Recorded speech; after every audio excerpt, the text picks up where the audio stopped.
The girl is surprised, asking where they are. The guy screams that he is choking. The girl says she asked the man a question. Yanjun is breathing heavily. The guy is surprised that this woman. The boy screams and delivers a series of blows that defeat numerous demons. The girl says she was able to defeat hundreds of demon men. The fist slams into the surface with force, causing sparks and blood to fly. The guy screams and throws a punch, piercing the opponent's back. The girl delivers a powerful blow with her sword, creating a bright light trail and sparks. A woman talks about who started the Great Orthodox Demonic War. Yanjun shouts that she is sure she knows. The girl screams that where did the remaining demon people go? He remains silent. The girl says that if he even feels a hint of guilt. Yangjun knows he can't speak because his vocal cords are damaged and adds that the heart with the runes beats. He holds his chest, where the heart with the runes pulsates, and explains that this connection stops him. The woman says this is her last chance. The woman says that if the man helps, she will do everything in her power to save him. The girl asks for help. Yanjun remains silent. The girl cries and says she's begging. Hatred towards the demon people she couldn't catch, maybe. The man explains that it's most likely because of the meteorite blade of Jang Song-yun and her fiancé, who was kidnapped by demon men. The girl smiles, holding a flower. Yanjun says that a woman who is stronger than anyone in the world is so worried about just one man and calls it hilarious. He screams. The girl strikes the dark creature, which falls to the ground. The girl says that if she had known that he was so vile, she would have killed him at the first meeting. The woman says she really regrets not doing it. A guy with purple eyes screams.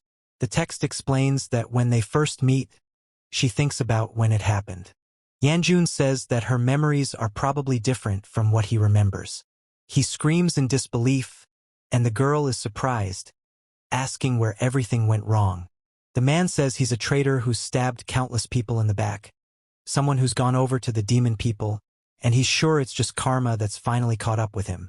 The girl is crying and sobbing. The guy is breathing heavily, kneeling down.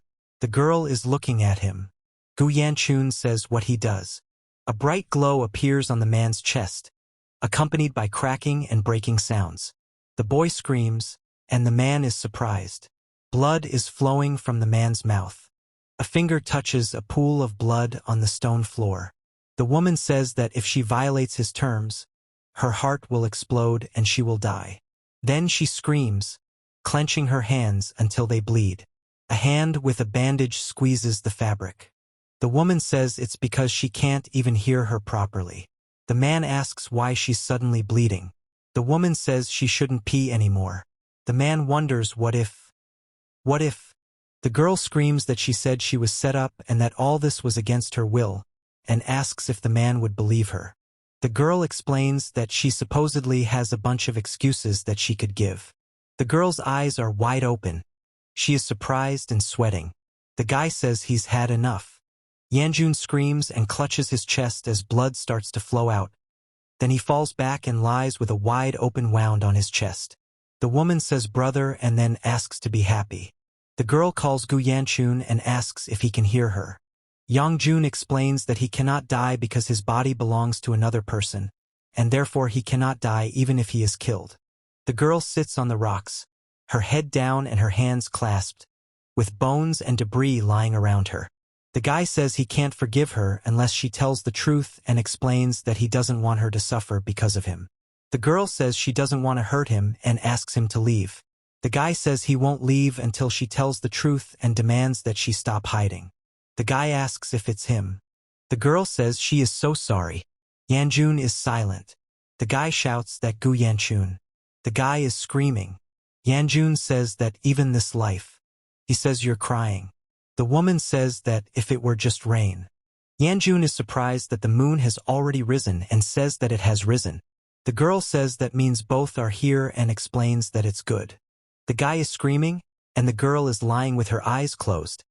She has a wound on her stomach and blood on her clothes.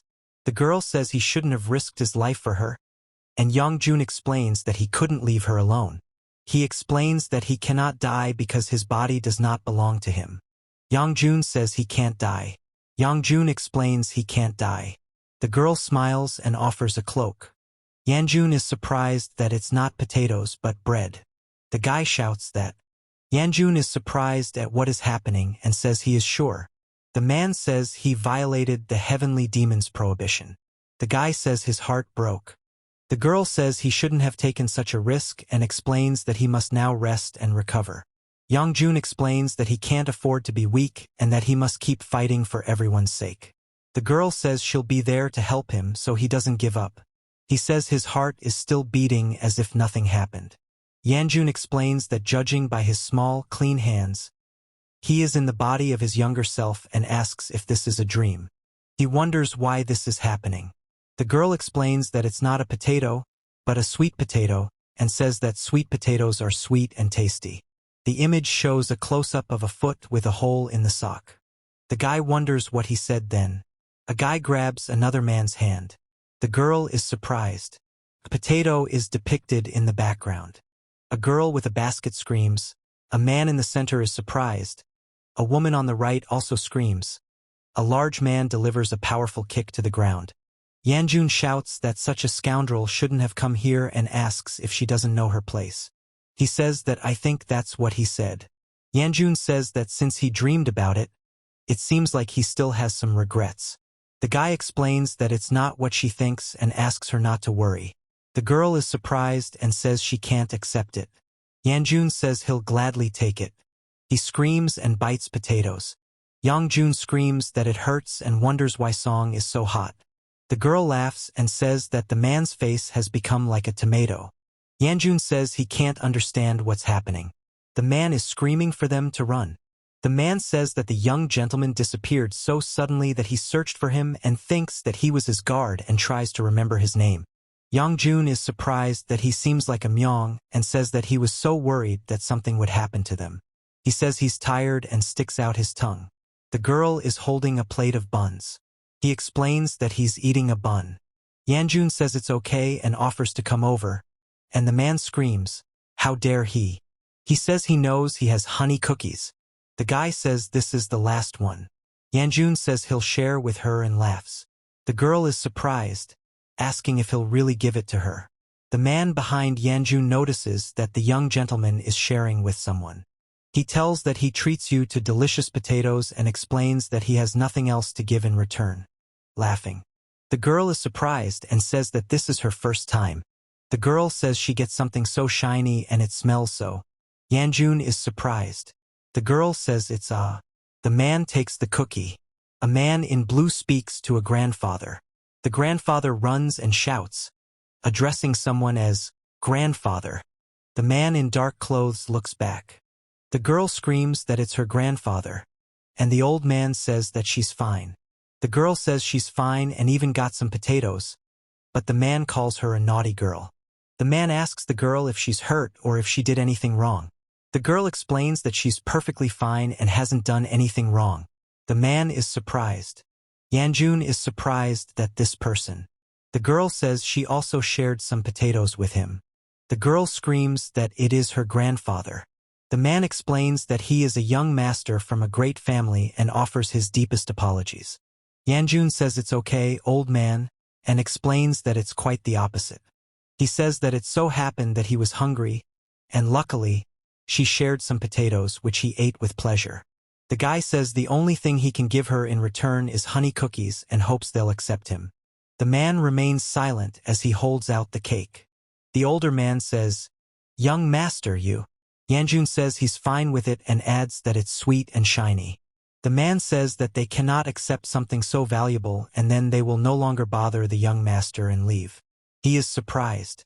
The man asks to wait a minute, and the other man explains that if the young gentleman is still angry, he asks to take it out. Yangjun says that this is his answer. The girl explains that they will see each other.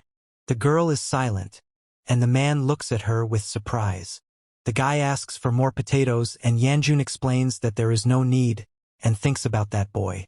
The man explains that he cannot accept the gift because it is none of his business. And the girl says that she wants to help and asks him to accept the gift. The guy is silent. Yangjun is silent. He says phew and the man asks if he feels uneasy. The man on the right explains that he can't afford to lose face, while the man on the left explains that there's no room for weakness in this matter. The man in the center, on the throne, says that everyone must follow his orders and avoid mistakes. The man wonders what the supreme sword has done in such a place. The woman is surprised. The man says that even if it is a dream, he almost died. The girl smiles and extends her hand forward, holding a basket of buns in the other. Yanjun says he's not going to give up. The woman says it's time for them to go back. He silently walks ahead down the street. The guy says they are coming. The two men say they have come to see the young master. Yanjun remains silent. He wonders why the dream doesn't end and explains that perhaps he should have woken up by now.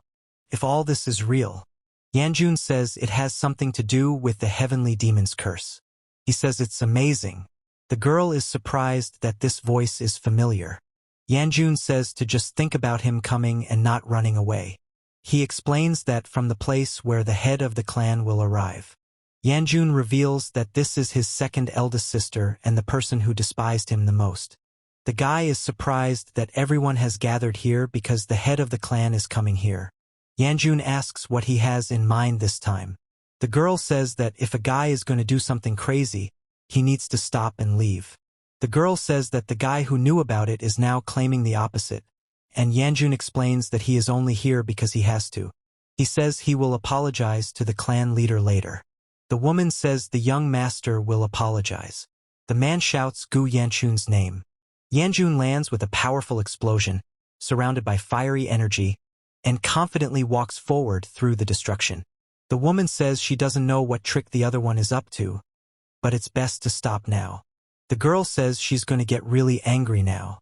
Yanjun tells her to stand and warns that if the girl continues to behave like a scoundrel, then the guy is screaming. The man says there is a commotion. Yanjun explains that he cannot accept the invitation because he has important matters to attend to and asks for understanding. The man in red says he respects Yanjun's decision and wishes him success. The men in white bow in respect. The man is silent.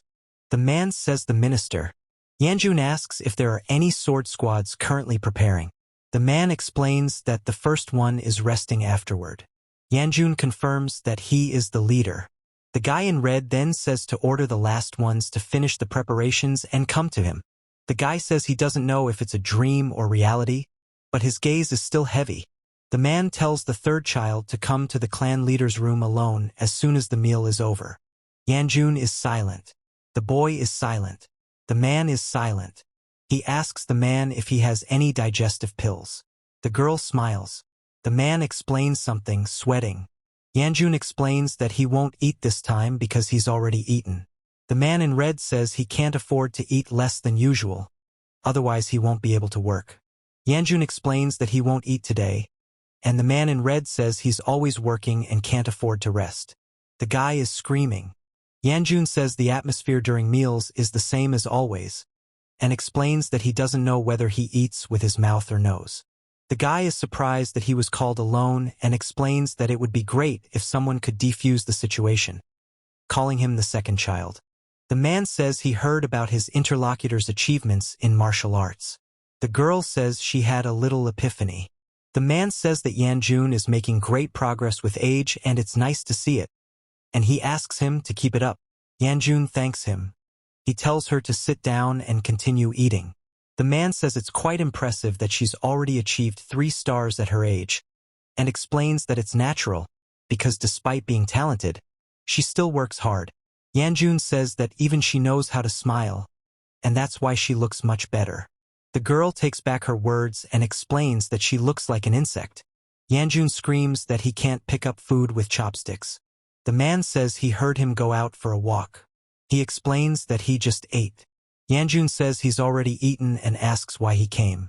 The man explains that he came to talk to him. The guy sits down on a chair. The man says it seemed like he wanted to say something, and Yanjun is surprised and asks what. The girl says young gentleman, and he explains that he was told to come after the meal, so they will probably mention it. The woman says that she needs to rest and come to him tomorrow. Yanjun listens. He says that he can't understand why everything is happening this way and explains that he needs time to figure out the situation. Yanjun says that since he hasn't woken up yet, it's not a dream, and asks if that means the regression he's only heard about really exists. There is a sharp sound of a fist hitting the table. The hero explains that such an absurd statement can be dispelled in an instant and tells how he can kill the heavenly demon if he killed the three supreme ones who were above the heavens. The voice talks about his past life where he existed as a damn demon man. The guy explains that he understands that he has a lot of regrets. Blood flows between open hands. Yangjun says that in any case the heavenly demon will fall to Wai-Sola, and the demon cult will also disappear, and until everything is resolved he will live a quiet life doing what he can. With the city burning in the background, he looks forward with a determined expression. Yanjun says that's why first.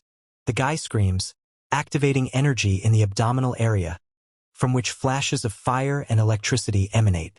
Yanjun laughs. He says he searched his entire body and this is all the internal energy he could find. Seeing how pathetic my number is makes me realize how amazing my sister is, who is only a year older than me but already has 3 stars. Yanjun says it anyway. A man concentrates energy in his palms, from which a ball of fire emanates, surrounded by glowing red lines on his body. Yanjun explains that he cultivates slowly, like blooming a flower. He says that when he reaches the 4 stars, he will be able to radiate internal fiery energy. The man says that when he receives 7 stars, he will be able to wrap them around his body. Yanjun explains that he can't afford to be weak, as it will lead to defeat, and adds that he must become stronger for everyone's sake. He says that despite the difficulties, he doesn't intend to give up and intends to keep fighting. The guy says that you need to gather internal energy as quickly as you can and hone it until you reach 2 stars. The voice explains that in order to live this life peacefully, unlike in the past, one should not borrow the power of demon people.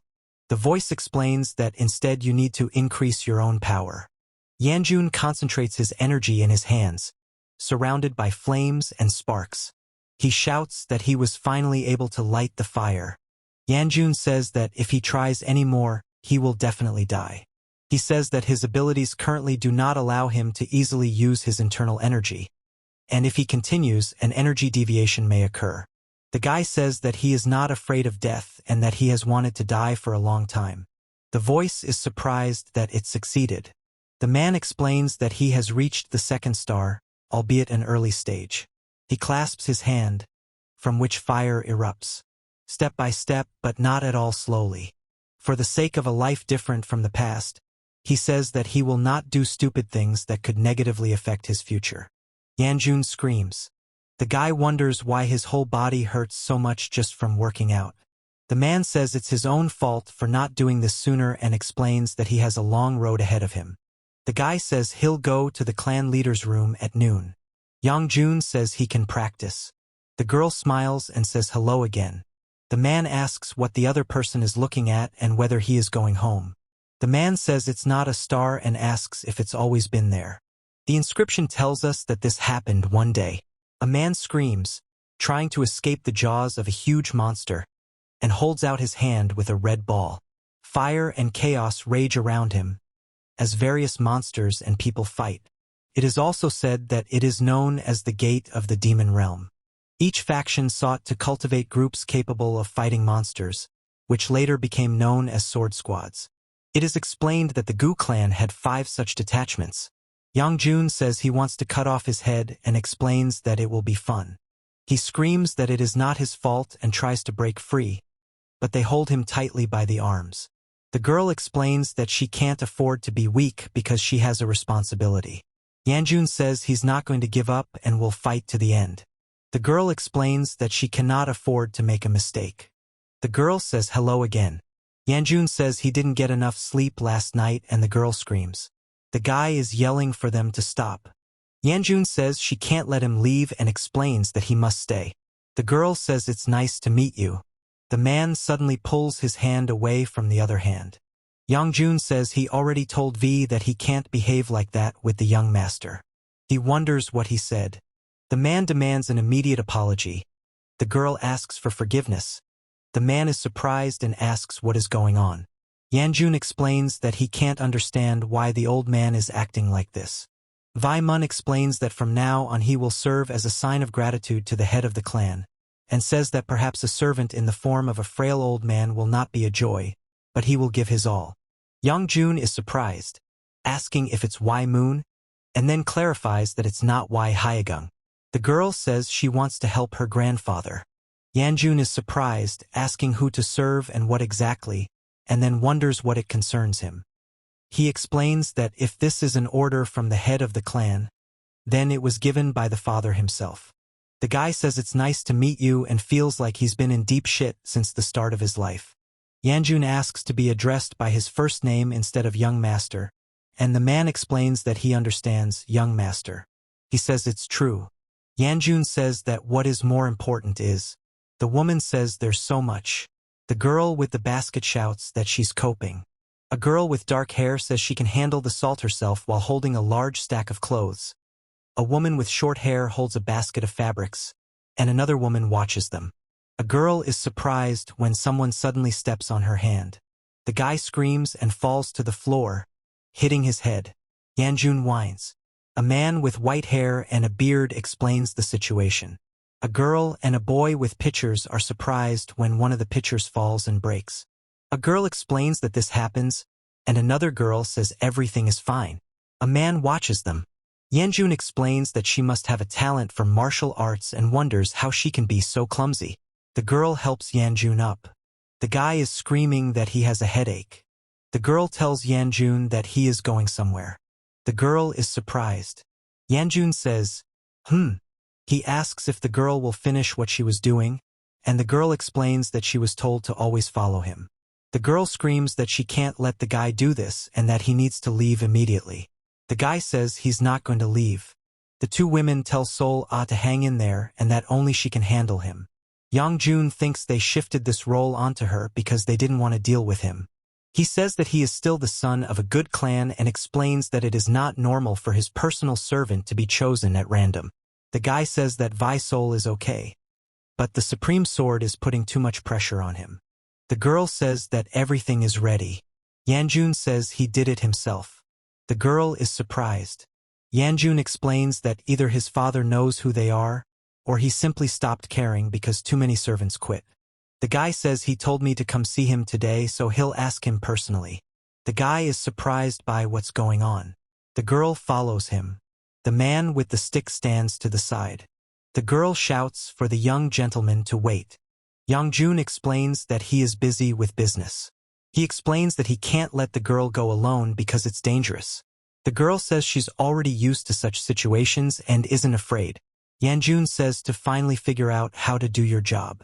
The man is silent. The girl is silent. Yanjun says hey. He says he'll bring a treat, so you have to try your best. There is a loud slam of the door. The girl is joyful and screaming. A man with a broom and two women with trays are watching her. The man says it's a treat. Yanjun explains it. An internal surprise of fear occurs. The man says that they were never that close in his past life and hardly ever communicated in person. He explains that he probably wants to talk about something since he invited him. Young-jun says that he will listen to him first and then ask what Y-Sola and Y-Hyegun forgot at his place. The man asks the boy what he's waiting for, and the boy yells that he scared him. Yanjun is surprised that someone said something stupid right in front of the clan leader and wishes he could fall through the ground. He says he can't understand why people are so afraid of death, because it is a part of life. The man says he is grateful for the servants assigned to him for his convenience, but he is just curious. A man drinks from a cup. Yanjun says not to ask and that he will find out when the time comes. The man explains that he understands. He is silent. Yanjun says that his father appointed them as servants even though he knew everything. A man says that it would be better to prepare for departure to the Dragon Union Congress tomorrow, and another man explains that he will do so. Yanjun is surprised that this is a Dragon Unification Convention and asks what happened there. He is surprised and looks ahead tensely. Yanjun says just cut him right now. The man says sir. The guy asks if the man is really that disgusted by showing up at the meeting, and the man replies that yes. The man explains that they're taking wild animals caught in the mountains to the market and warns that they're dangerous. The man explains that these animals can be used for fighting or as guards. The man says guards are watching them to make sure no one gets hurt. The man explains that the top right depicts mountains and meadows with butterflies flying over a flowering field. The bottom left shows a field of yellow flowers and butterflies. The bottom right depicts a sunset over the mountains, branches with yellow leaves, and dragonflies flying over the grass. Yanjun says that he is asking to be killed and explains that if he dies, it will be a valid reason for not showing up. The guy shouts that the head of the clan himself can kill him for not showing up, but he says this is unacceptable. The guy says that even Elder Lee will be there, and Yanjun is surprised that Elder Lee is there.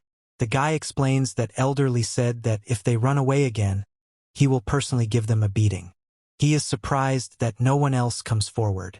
The man asks where the boy is going. The boy is crying and screaming. The narrator explains that of all the elders, this one is the most vile. He always demanded special efforts from him as the only son of the chief, making him responsible for almost the entire clan's honor. He explains that he's a rather busy man and should actually thank him. The man says he needs to learn respect, and the other one yells at him to let him go. The speaker says that he always found time for instruction, although his lectures and endless spankings forced him to be avoided whenever possible. Yangjun says it's surprising that he became such a loser despite all his father's efforts, and notes that even his own father didn't pay this much attention to him. The guy explains that he is talking to himself. Yangjun says, well, the girl says that Solar is so cute. How can anyone be so charming? And she's sure that when she grows up, she'll break more than one heart. He asks if Hanwha is ready, and the girl explains that they are tidying up Solu and asks for forgiveness. Yangjun says that Solu did something again. The woman explains that she can't allow Yanjun to do that, and he is surprised and says that he doesn't intend to do that. The girl smiles and says she's happy, and the other girl explains that she's happy for her too. The central girl smiles shyly. Yangjun is surprised that the girl told him that she loves him. The girl is smiling. There are flowers around her. Yanjun says something and the guy gets surprised and asks what. The girl says that everyone says she is beautiful. Yanjun says that's it and is surprised that she really is beautiful. The girl is surprised, asking if they also think she is beautiful. The guy is screaming. The guy says he's making everyone wait and that they're on their way, and the girl explains that it's a beauty, and the guy says again that they're on their way. The girl says boo-oh. The girl screams that she feels great and says that the cart is moving so fast. A woman asks if this is her first time riding in a carriage. The girl says she thought the horses were being fed and didn't know they ran so fast. The guy says it's the Heavenly Market, young master. He explains that this is the most famous shopping district in Shaanxi, and it seems Elder Lee has gone all out this time. The guy explains that the journey there will take about 4 hours and suggests taking a nap. Yanjun says that sounds tempting. He hasn't slept at all due to evening training. The guy says horse meat has a smell, of course, but he's saying it. The man explains that he hasn't been able to sleep at all lately. The girl screams. The guy says it tastes good, but the girl screams and the guy asks her to be quiet. The girl says what she eats and repeats it. The girl tells him he shouldn't eat it, and Yanjun explains that he's already eaten today and isn't hungry. The girl in the pig costume says it tastes delicious. The woman says sir, and the man explains that he has no more cookies. The girl asks if Sola told the gentleman that they had already arrived. Sola replies that yes. Yanjun is surprised that they are already there, and the girl explains that they have arrived. He is looking out from behind the door. Yanjun explains that it's probably because of the festival, but Shanxi is especially crowded today. The girl says it smells delicious. The man says the long drive must have tired Yangjun, who stretches. Zhang Yishil reveals that he is the deputy head of the Sky Market and is honored to meet the rising star of the Gu clan. Yanjun from the Gu clan says he is also glad to meet them. The man says it's thanks to the efforts of Elder Lee and Lady Gu. He explains that he's sure he's tired and offers to walk him to his quarters. He explains this. Yanjun says not to test his patience, and the man is surprised and calls Mrs. Gu. The man hopes they won't meet. A group of people follows the man. Yanjun says the door is locked and offers to open it. The man explains that he has the key. The girl says shopping center. The girl tells you to put your greeting up your ass. The guy explains something to the others. Yanjun says he hopes to avoid any foolish plans this time and warns not to disturb the meeting of the Dragon Union, explaining that there is nothing more vile than defamation of one's family name. He says he will be as quiet as a mouse and asks not to worry about it. Yanjun shouts that no one here cares about anyone else. He explains that he doesn't understand. The girl is surprised. The man asks. The girl says she's scared. Yanjun remains silent. He screams. She says old habits die hard and asks if he plans to carry on as usual. Yangjun says he's already eaten today, and the girl explains that he always says that. The girl says she thought he had changed. There is a sharp impact sound. Yanjun says that something is wrong with her, and the man explains that yes. He says that brothers and sisters often quarrel and suggests going to rest. Yanjun says that it is true, and the girl says that it is so huge and she has never seen such Elena. The voice says he heard that rich people like to measure their money, especially at events like the festival, and wonders if this is too much. The man explains that today's holiday is dedicated to swords and their merits. The girl listens. The boy explains that tomorrow they will have duels to determine the new members of the swords. The man and the boy fight, striking each other. Yanjun says it's good that the blood heirs aren't involved. He says he will only observe. The guy says nothing bad will happen. The girl and the guy are smiling, and behind them stands a man with shining eyes. Yanjun is surprised. The man screams and releases powerful energy from his hands. He says that it needs to be blocked. The man is surprised. Yanjun hugs the man around the waist, and the man puts his hand on Yanjun's head. The girl looks at them in surprise. The man asks if something happened. The man explains that it needs to be divided in half if he's not there. Yanjun listens. The man wonders who said such a cruel thing. The man says that Yanjun can argue now, and Yanjun explains that he's feeling nauseous now. The boy says the second elder has always had a strange fixation on him, perhaps because he's the only son of the clan leader. The girl says The girl says they're delicious, just like horses. The old man explains that bears are like that. Yanjun looks at them. The girl says with alarm that Nesh. The man explains that he can't afford to lose because it would mean the end. The girl says with difficulty that she can't. Yanjun says he won't eat bears anymore. He's talking about you. The man explains that he has always been like this. Yanjun says that she is a servant and asks to look at her clothes. Turning to the elder. An elderly man says that the shopping mall is boring. He and the girl listen to him. The woman says they need to hurry before they get caught. Yanjun explains that he's saying goodnight to the second elder. He says that, by the way, the girl asks the young gentleman to hurry up. The man says that if you run away, then. The guy replies, yeah. Yanjun explains that he will strangle the girl first, and she is surprised, asking if he will eat them. The man says that everything turned out just as he thought. The girl says there is something about this child. The day of the Dragon Union Congress has arrived. Yanjun says that he thought the Dragon Union Congress would start early in the morning, but judging by the line, it won't be until lunchtime, and the man explains that it looks like. The man says that representatives of numerous Shangxi clans are allowed, as well as anyone who can prove their identity, and explains that he did not expect so many people to come. Yanjun says that becoming a member of the sword squad means a lot, and the man explains that it is. The girl explains that the young master is asking what's more important. The girl is shaking and says the bear is coming for her head. He asks what's wrong with her. The girl explains that she can't tell the bear to hibernate because it's spring. The girl says her grandfather told her to stay with them, and the man asks her to leave because it's hot. Yanjun explains that he can't tell her to disobey the supreme sword. He explains that he can't help because he's busy, and the man says that they should find another person to solve the problem, and the girl is surprised by what she hears. Yanjun explains that it is the second elder, and the man says that he dares to call him Grandpa Bear. The man says that everything is clear and offers to simply give him the head of a girl named Soleil, but Soleil objects to this. The guy hiccups and says that today is the day Sola dies, explaining that if her head brings happiness to everyone, it will be a blessing. The man explains that there's no need to worry. He's joking. The man says that the young master will lose his head and die today, and Yanjun explains that he said he was joking. The girl says that her grandfather used to say that spirits who died with a full stomach were more beautiful, especially those who died after eating dumplings. The guy exhales. Yanjun says that the interlocutor treats the servant well, and the guy is surprised, asking who exactly he treats. He says he's begging him for dumplings. He explains that he does this partly because he doesn't know how to treat her, since they constantly clashed in his past life. He says she doesn't seem to quite understand what it means to be a servant, but they bought her what she asked for anyway. Yanjun is silent, the man is silent.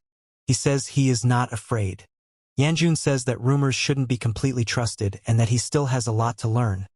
And the guy explains that Yanjun took the purchase of dumplings too seriously. He is surprised, asking if he became his guard. Yanjun says that if he's not mistaken, this place is called the Observation Tower. The woman explains that he must have been assigned right before her regression, which is why he can talk like that, and she doesn't understand who is luckier, her or someone else. He screams, "Madam," and then is surprised that he was scared. The guy explains that if he fails to complete the task, he will be killed. Yanjun says he has no intention of killing him. He says that if he can't win, he can't live. The woman says that there are so many people from the Gu clan here. The man and Yanjun listen. He says her voice sounds familiar and explains that it can't be, or maybe. The man explains that this is why he is worried and asks what will happen if they accidentally run into the Gu heir. Yanjun is surprised that someone wants to be with him and explains that there are plenty of men in the Gu clan. He says that something might happen. Yanjun is surprised that it sounded somehow ominous and shouts. The guy says, "So let's do it." The guy explains that he can't afford to lose his job, and the girl says that she can't afford to lose her job either. Yanjun explains that if he fails to complete the task, he will be killed, but if he does, he will receive the money. The man explains that it is too dangerous and not worth risking his life for money. Yanjun says he is willing to do it because he has no other choice. The man explains that he is surprised that he cannot understand why this is happening. Yanjun says that if he doesn't do it, he'll die. The man explains that it's not a joke. The guy explains that the faces of the girl and her guard look like they saw something terrible. They note the hair that falls on her shoulders and the black beady eyes. This is the ring on her hand. The watch dial displays the word, "hot." Against the backdrop of the palace, a sword surrounded by blue flames is depicted. The girl says that she cannot forget what happened and that it left a deep mark on her soul. Yanjun reveals that his ex-fiancée is the girl sitting across from him. He says that this time he came not to fight, but to talk, and explains that he wants to discuss important issues. The girl says that she is listening to him attentively and is ready to hear him out.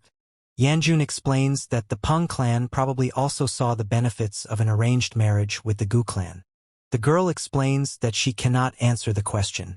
A guy stands with his back to him while a group of people discuss him among themselves. Yanjun says why is he? He says he has a question and asks why the other one is here. The man remains silent. Yanjun says she must report every step she takes to all of Shangxi. The girl screams at him, asking why he is talking to her so rudely and reminding him that she is a year older than him. Yanjun says everything is fine now. The guy says that's fine, and the man explains that in response, if the girl bought dumplings. Yanjun says to stay. The girl smiles, hiding behind a large bundle. He says he'll see you later. Yanjun says that whether it's work or play, she wishes for a pleasant stay and is surprised that she was lucky enough to meet him while she is busy with her affairs with her brother. The man is surprised that he has never seen this girl next to him before and asks if she is a maid, and also notices that with such a nice servant next to him he has changed so much. Yanjun screams that she is just a maid's daughter. A hand grabs the man's clothes and yanks him sharply. The girl screams and grabs Yanjun by the shoulder. The girl is surprised at what he just said. Yanjun says he wasn't wrong. A guy screams and punches another guy in the face. The woman says she was ready to endure everything, even if it was a marriage of convenience. Yanjun says that even if there were terrible rumors about him, it was all for the sake of the Peng clan. The woman asks the mist to calm down. The girl sharply pushes the man in the chest. The man steps back in fear. Yanjun screams and slams his fist on the table. He screams that this marriage is a total loss and says that the idiot is doomed. The girl remains silent. She says that nothing has changed since then. The man asks if it's hard for her. Yanjun says everything is wrong and offers to help. The man explains that he's willing to help too. Yanjun explains to focus on his security duties and that if anything is left, they'll give it to Hyunghwa. The guy says something has changed in him. The woman says that it can't be, maybe he's just in a good mood today, and is surprised that this bastard has grown up, which seems impossible. The woman is surprised, or the man explains that you never know. The girl says she can't understand what Yanjun means. Yanjun remains silent. The man explains he didn't expect this turn of events. He explains that he's fine, but adds that he's scared. The man asks if the young gentleman is okay. The girl is surprised that the dumplings are intact and asks him to keep quiet.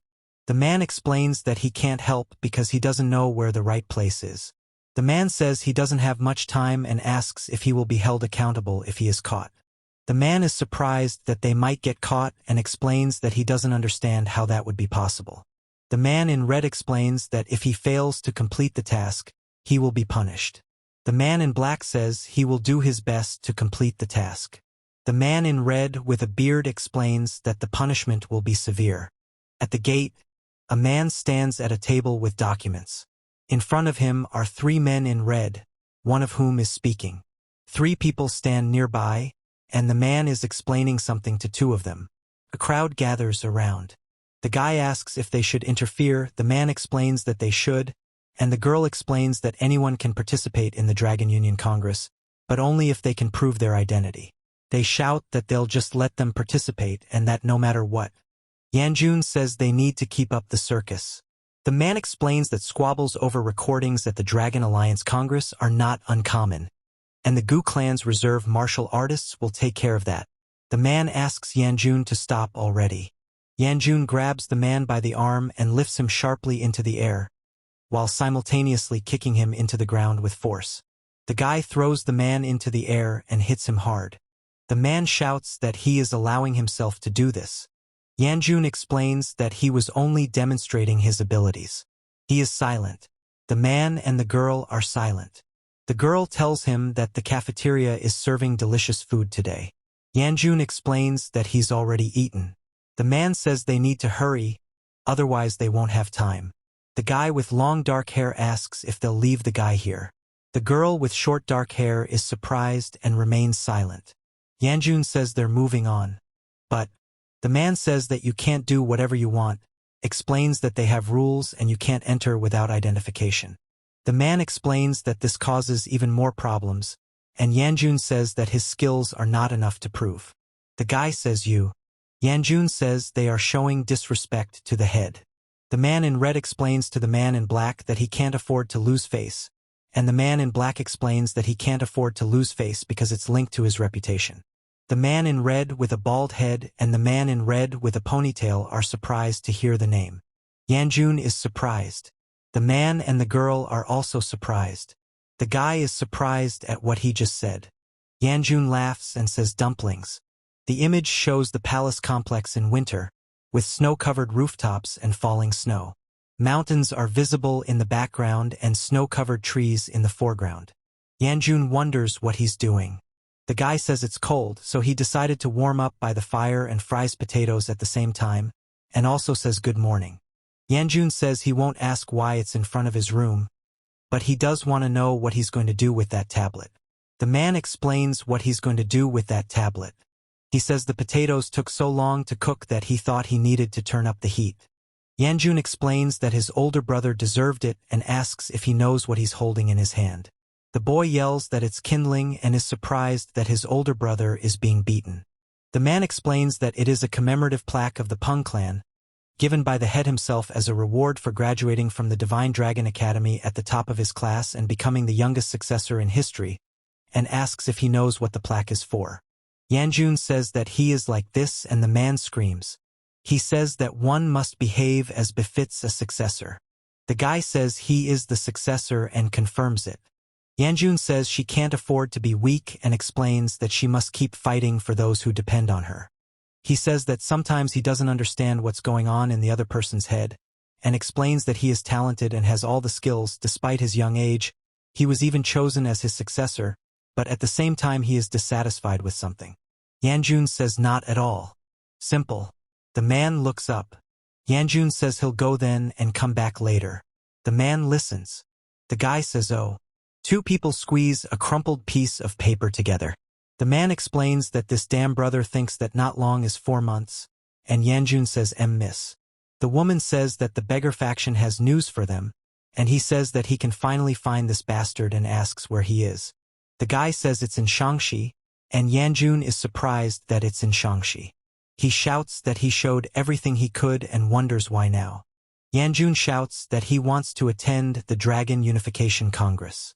The man reassures them that they don't possess anything, and the boy shouts that he doesn't have much time and asks if he has to show the blade of the Dark Knight to be believed. The girl says that only the main branch of the Peng clan possesses this technique. The man asks the young master if he has heard this. Yanjun is surprised that he is really who he says he is. The guy says he better get out of here before he gets into some shit. A girl carries a basket of buns. A man with a white beard grabs Yanjun by the hair, and another man explains something. Yanjun thinks he's screwed. The man with the beard explains that he must participate. He is surprised. The guy says that he is the successor of the Peng clan, and it is a great honor for him to meet the great master of the pure flame fist of the famous Gu clan. A man says that we should participate and not worry, laughing. Another man counters that an elder shouldn't do that. The man with the mustache asks, "Is it him?" The old man replies that it is. The man with the mustache explains that he is simply a copy of his father and points out his complex build, typical of the Peng family. Yanjun is surprised that he has the same build. The voice explains that a black ring on the finger is enough to confirm identity. He is surprised that the ring is the same as Peng Aoi's, meaning this man is indeed the heir of the Peng clan. The man asks to know why the successor of the Peng clan wants to participate in the competition, and Yanjun says that he is also interested. The guy says the Peng clan is deadly boring. The older man laughs and says that the reason is not bad, and Yanjun is surprised that he has gone crazy and asks if the family gave permission. The guy says they wouldn't let him, so he just ran away from home. The old man laughs and says that he ran away from home, turning to Yanjun, and Yanjun explains that he is retarded. He says he'll be 23 this year. The man explains that such a young man is the Peng clan raising a monster. The man says he'd like their little idiot to learn from Yanjun. The man, Yanjun, and the girl stand together. The guy with the bandage on his forehead says he can't understand why he does this, and the girl explains that he always does things his own way. He says he's not going to change his mind. The voice tells him that he will soon receive the title of Blade Emperor Peng Wujin. Yanjun says he doesn't know what he's talking about and explains that the other person isn't smarter than him. He's surprised that the other person is from the Peng clan and asks if anyone else from the Peng clan was there. The girl screams that he is her brother. The man runs after her. Yanjun says they should see who it is. The man next to him is surprised. A man screams as he is punched in the face, causing blood to spurt out. A group of people runs towards the gate. At that moment the gate is destroyed by a powerful explosion. Yanjun says he's a sick bastard who's claiming to be the successor and explains that he ran away from home, leaving only a note. The guy is shouting to be listened to. Yanjun asks if he has anything to say. The guy asks to spare him. The guy says he could kill him. The man yells for the little bastard to die. Yanjun explains that the guys from Peng are really tough and he wouldn't die even if you hit him with a metal rod. The man says he really does feel like he could die and asks if it's worth it. The guy screams that he is begging the great master to help and save him. He asks if they are sure. Yanjun says that's enough and he'll kill him, then wonders who dared to interfere. The man is surprised that he is a great Gu master. The man explains that he is sorry that they had to witness their petty family quarrel. Yanjun says that he will not forget this incident and will definitely pay for it, and now they are leaving. The guy says that without him, and he explains that he didn't get enough. The guy is surprised that he is joking. The girl is surprised and shudders. The guy says the Peng clan is boring. The girl asks so the Gu clan and others are more fun. Yanjun explains that they have more fun there than they do.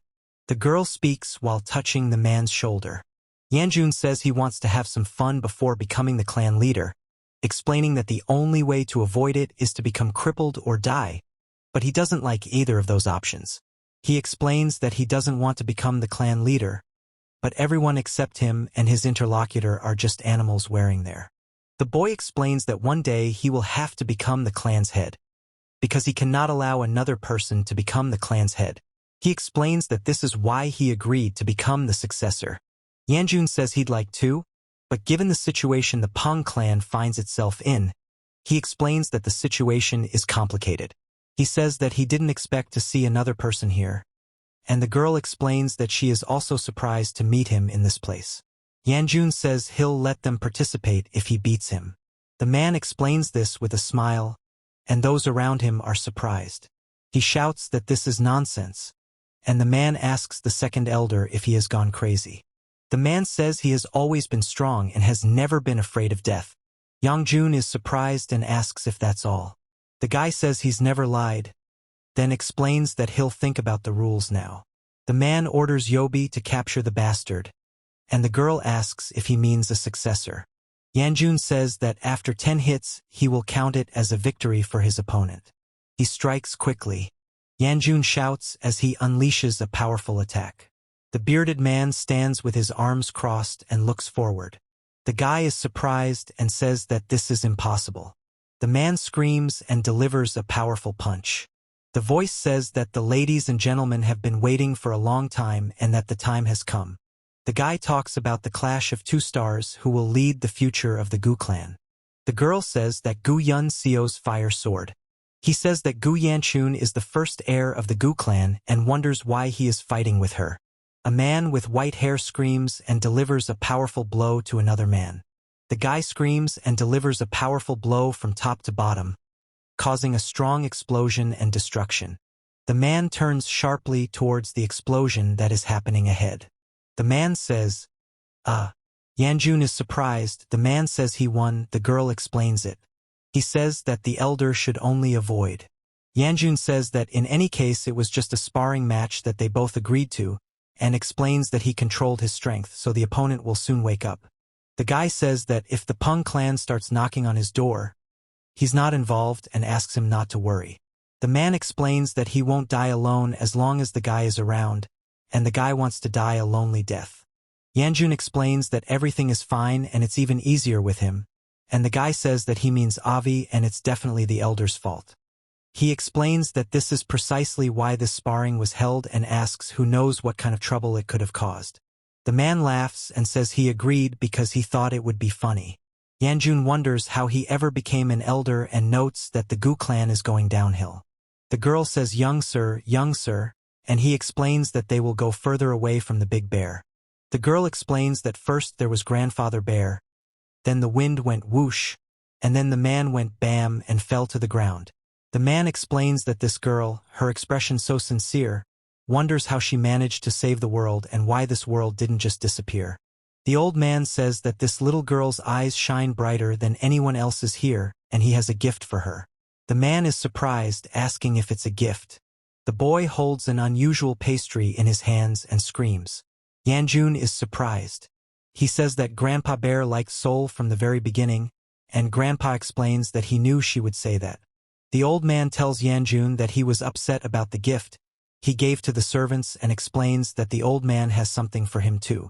Yanjun says he doesn't like sweets after the Dragon Alliance Congress. Yanjun asks a question. Two men stand in the arena preparing for a fight.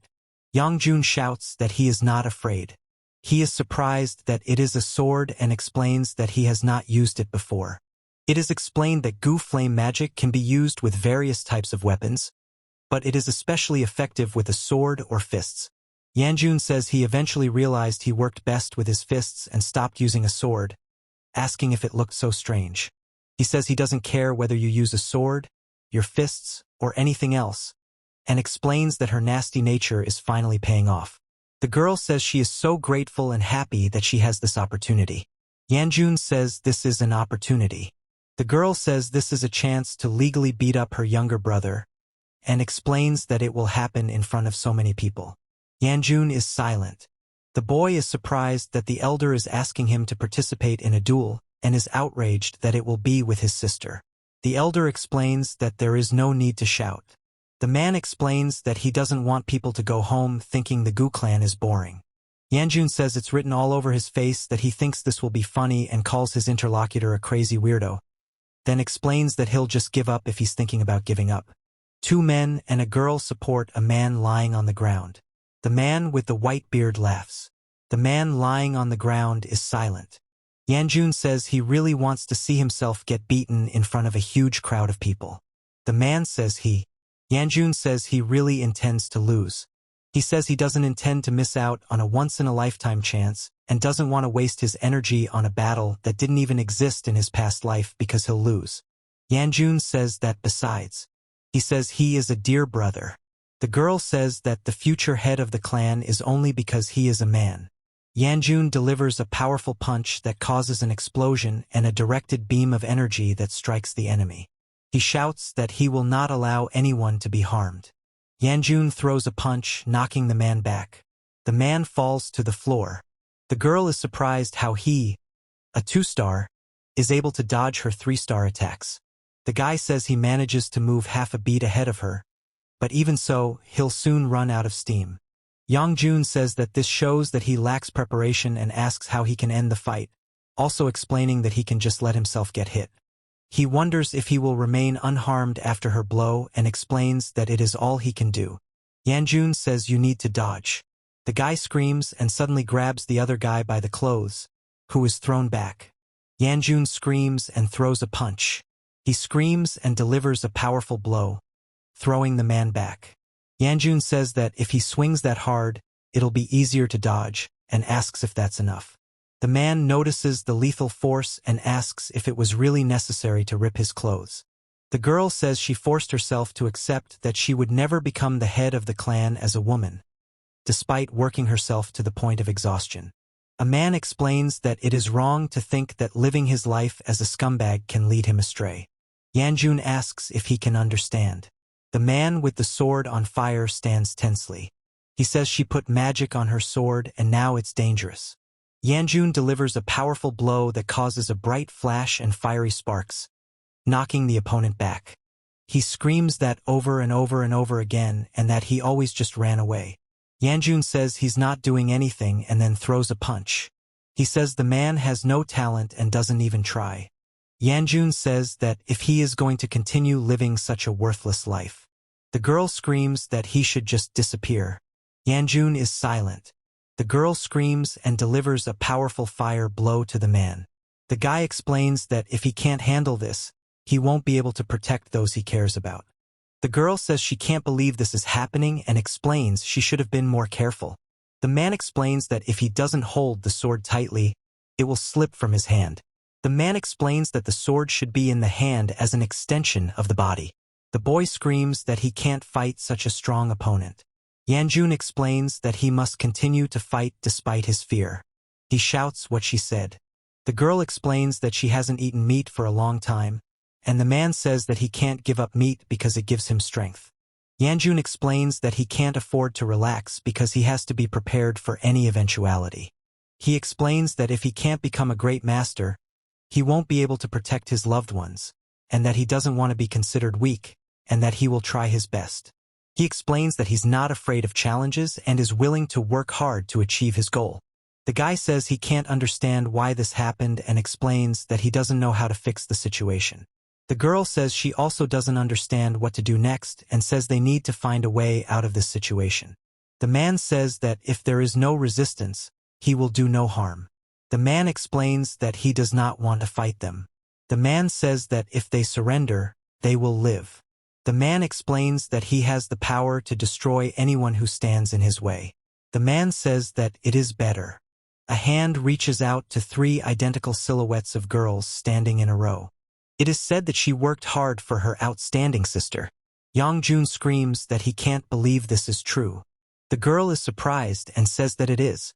Yanjun says it's dangerous and the man steps back sharply. The guy delivers a powerful punch that sends the girl flying back, hitting the floor. The guy yells that he always works, and Yangjun is surprised that he already ate today. He explains that he and Gu Yun Seo are the same age, but she is very talented, and warns her not to tell everyone that he is from the Pang clan. The man explains that she is doing quite well, my lady. The girl says they're mumbling something and asks if Yobi can hear what they're saying. Yobi explains that they won't be able to catch their conversation. The girl asks why. Yanjun explains that the second elder has adjusted his internal energy, so the girl won't be able to hear anything. He tells him not to dare walk around with that face and say he's from the Peng clan, and asks if he's embarrassed in front of his older brother. The man replies that he would be. He explains that until the swelling goes down, he must remain at the Dragon Alliance Congress. Yanjun says that the Phoenix Swords Jr. is participating in this duel. The man explains that this is true and that she is already at the 3rd star, her sword movements are very smooth, and her handling of internal energy is no worse. The boy explains that he's hungry and thanks him for the help. He says he was asking if the one dodging was the youngest of the Phoenix Sword and explains that it wasn't her. The man explains that they are both the younger brother and sister of the Phoenix Sword. The girl says yes. The man explains that the Gu clan has more than just the Phoenix Sword. Yangjun says he can't afford to lose, and the girl explains that she doesn't want him to take risks.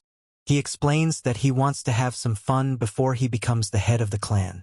Yangjun says that when he becomes the leader, he won't have that look anymore and explains that they're done. The woman says that you need to dodge and screams. The guy says to just dodge and then explains that it's his. The girl screams and attacks the man with a fire strike. The man explains that this is an opportunity. Yanjun says he understands. He says it's okay if they hate him, that's how he lived his life. Yanjun says that what was said irritates him, but he understands. A girl throws a fiery punch at a man who tries to defend himself with his hand. The guy screams while releasing a fire attack from his hand. The girl's eyes fill with fire. She looks ahead tensely. Sweat runs down her face. The guy is screaming. A guy stands next to a fallen man. The man falls to the floor. A voice announces that the battle is over. The voice is surprised that Gu Yanchun won. Yanjun is surprised that this is nothing special. He says he didn't plan to win and didn't think that her internal energy at the level of 2 stars could cause her nose to bleed and she would lose consciousness. He hopes that nothing happens. The girl screams that he should just disappear. The man shouts, "Young master." Yanjun turns towards them. He asks if the other person is okay and if he is hurt, and then asks how things are inside and if everything is okay, to which the other person replies that it is not. Yanjun explains that everyone assumed they'd be beaten, so now they're just excited about their victory. The man explains that it makes sense, since the rumored villain defeated the future star. He explains that the atmosphere has calmed down since the second elder immediately began finishing up the business at the Dragon Alliance Congress. The guy asks what he's doing now and suggests leaving while he can. The girl says that the young master's hand is bleeding. Yanjun explains that this proves that he cannot yet manage his internal energy well. The girl says no, and he explains that it's nothing. So, Yanjun asks if it's necessary to do it this way, and the other man explains that it doesn't seem so. Yanjun sighs. The girl says that she can't do it and asks him to forgive her, explaining that I can't do it properly, so they shouldn't quarrel anymore. The guy says that he also doesn't like that young Master Gu got hurt, and Yanjun explains to watch the atmosphere. The guy explains his name is Gu Yanchun. The man says it's nice to meet him too. The man explains his name is Assistant Vi, and the guy is surprised to hear it's Shu Shi. The girl asks to leave, and Yanjun says something with irritation. He laughs and says to take advantage of the situation and get back together. Yanjun says that strong people should take advantage of the opportunity to connect and make friends, and asks to be called Brother Peng. The man is surprised and asks to be called Brother Peng. The black-haired guy says that getting close to someone like me won't do them any good. Another guy laughs and says he thought the Gu clan only had the Phoenix Sword Gu Shibi. The third guy asks if it's not Shu, then is he doing this on purpose? The husband. Yanjun says it's her sister. The guy says they are very close. The guy shouts that it's so late and he has to go, and then laughs. Yanjun is silent. The man behind him is telling something to another man walking next to him. He says that on the day the engagement was broken off, the man asks if he has anything to say. Yanjun says she was too angry and hit him with a chair, so the girl says sorry. Yangjun says that he still lacks maturity, but at the same time he did something that deserves a hit, so the other one doesn't need to apologize. He says it's good. Yanjun says that your brother gave it to you, and the guy is surprised and asks what he is talking about. The guy asks what this is, holding a wooden board with the inscription pen in his hand. The voice says well. He says he's saying goodbye. Yanjun says that they have to go, the man says that he understands, and the girl agrees, after which Yanjun explains that there are still many things that he needs to fix. 3 horsemen escort a carriage with a passenger moving along a forest road at night. A girl with long hair screams and another girl with short hair says it's salt. Yanjun says that no matter how much he thinks about it, he doesn't remember fighting with his sister in his past life, much less winning against her. He says that since Vi Sol became a servant, many things have become different from the past he knew. The girl sleeps with her mouth open and drooling. The woman asks if this small act of kindness could have made a difference. Yanjun says that when they return, he will have to move faster than expected. He says he can't afford to relax. The guy yells at Moon to check the demon detection amulet, and Yangjun asks what the demon detection amulet is. He says he doesn't know that the young master sensed the changes, but explains that the paper will begin to glow if the gates of the demon kingdom open nearby, and asks him not to worry. The guy explains that it's a piece of paper with the word demon written on it. The guy shouts for everyone to stop. Yanjun says that this is the gate to the demon realm and orders them to take up battle positions, explaining that the safety of the young master is above all else. He says it's dangerous here and asks what they're doing. Yanjun tells him to keep his instructions to himself, and the man warns that the young master should hide. He explains that this is a portal leading to another dimension. The guy says that through it you can get to a world full of dangers and mysteries. The crystal glows and makes a humming sound. Several wolves with glowing red eyes and a green glow rush forward, making a loud sound. He explains that green represents the lowest level of danger and that the task, though challenging, is not easy. The man clenches his fist, surrounded by flames. The boy screams and delivers a powerful blow, followed by a fiery whirlwind that destroys the earth. Yanjun explains that this is a completely doable task. He explains that all monsters have a common weakness. The man says these are demonic stones. Yanjun explains that they are somewhat similar to hearts and that when they are removed, the monsters die instantly. The guy explains that this is the easiest way to deal with them. Yanjun says that his magic has already dissipated and it is quite difficult to maintain it. The voice explains that if he wants to survive, he needs to use the magic of the Ring of Fire. Yanjun says young master. He explains that he will cover while the other fights. The green-haired man strikes his sword at the enemy, surrounded by red light. Yanjun runs towards 2 huge wolves with red eyes that are surrounded by glowing intersecting lines. The guy is surprised that it's Vi and says that it's him. Yangjun is surprised, asking if he was always this strong. He says he's okay and thanks for saving him. The man asks if he's okay. Yanjun says there weren't that many. He explains that it's not that simple and asks, "Isn't it?" Yanjun says he can't believe what's happening and explains that it's impossible.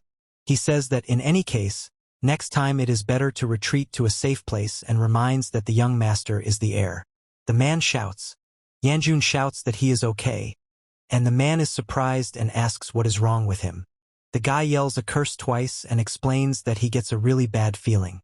The man explains that this is the magic of heavenly demons. Yanjun screams and then explains that this is the source of the demonic absorption magic. A title appears against a backdrop of falling petals and flames. A man with a wound on his face says he can't die. The man asks why the other did this. The man shouts that they didn't do anything to him and asks why he did this to them. Yanjun says that the blossom blade is the enemy's last words. He says that he can't die because he has a dream. The inscription, Head of the Sect, appears against the background of a floor with blood and many bodies, as well as the shadow of a large creature. The voice says the blade isn't that bad. Yanjun screams that he can't let the dragon destroy the city and jumps towards the dragon, surrounded by a dark aura. Someone quickly steps on the floor. Yanjun says he can't afford to die here and explains that he must survive for the sake of those he cares about. The man, kneeling, shouts that he won't give up and will fight to the end. He says it amused him, but not enough to satisfy him. He says to raise your head. The guy screams that he can't control the power and explains that it's getting out of control. The guy is surprised that this is. The voice says that the flame does not cleanse demonic energy, but absorbs it, and notes that this did not happen in the past life. The girl screams, young gentleman. The man screams too. The guy in red asks if they're okay, and Yangjun replies that they are. He says that it looks like the consequences of sparring. The man explains that then he will look for a doctor who will treat them. He explains that everything is fine with him and there is no need. Yangjun says he's keeping it a secret for now because it won't do any good if people find out he absorbed demonic energy. The girl says he looks bad and asks if it hurts. He explains that he doesn't seriously think it hurts. The girl says the man's face looks strange and the man shouts what he said. The woman tells Sol that she should be helping the young master, not bothering him. Sol explains that she's worried. Yangjun tells the young master that if he's not feeling well, they can. He says it's not that bad and there's no need to worry, he just needs to get some sleep, so they should continue on their way. The man explains that if that's what he thinks, then he agrees. The man explains that they are preparing to leave, ordering them to collect the debris and head out, as the young master needs sleep. Yanjun says he doesn't remember the girl drooling in her sleep, and she explains that it's because he was asleep. Yanjun explains. Judging by the fact that the color of the demonic stone had faded, the demonic energy had been absorbed, and yet, a man squeezes and breaks a glass. A woman addresses a young gentleman. A guy talks about honey cookies, and a girl with shining eyes is surprised and points to them. Yanjun says so. The guy explains why they took salt with them if they weren't going to buy sweets. The girl is surprised. He says he has business at the market, and the girl asks him to take her with him because her grandfather told her to be with them. Yanjun says he wants to know why the young master came to the market. He says that they haven't recovered from the shock yet, and if there's no reason to do this right after the Dragon Union Congress, it's better to return home. The girl says that if so, she will help. Yanjun explains that he won't be participating in training this time because he wants to focus on learning new techniques. He explains that by not training, he'll be able to better understand the theory and prepare for the next fight. She explains that she supports his decision and is willing to help with the learning process. He says that it seems like something is somewhere here, and the man explains that it is not safe here. Yanjun says he found it. The man says he was worried it wasn't here. He asks why the man came here, and the man explains it's suspicious. Yanjun says that frankly it's not the appearance, but the building itself that gives him a bad feeling. He opens the door and enters the room, followed by a man. The man says he probably just got the wrong door, and the other man explains that he's talking nonsense. A group of men ask what they should do and offer to kill them. Yanjun takes the sword hilt. The guy with the torch asks what the other guy is doing. The man with the bandage remains silent. Yanjun says he came as a buyer. The man says cutting off his tongue won't cure it. Yanjun screams how dare he, and the guy explains something standing next to him. The boy says they're worried because he came alone. The man with the torch explains they're not afraid. The man with the bandage on his head says they've been waiting for him for a long time. Yanjun says to bring him the manager. The man is surprised that they are talking about the manager.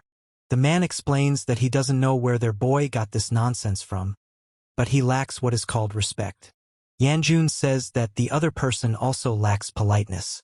He explains that he can't afford to relax because he doesn't want to be noticed. The man with the axe shouts that he's always working, and the man with the club shouts that he can't afford to lose his job. The man with the sword shouts that he can't afford to lose his job, and the man with the club shouts that he's always working. Yanjun stands quietly, not. The guy suddenly pulls the sword out of its sheath. Yanjun quickly strikes his sword at several opponents, directing his attacks towards the young master's body. The man clutches his shirt collar and screams as blood drips from his neck. Yanjun stands in the doorway with his hands behind his back, while several men sit and stand around him among scattered furniture. The man says the devil.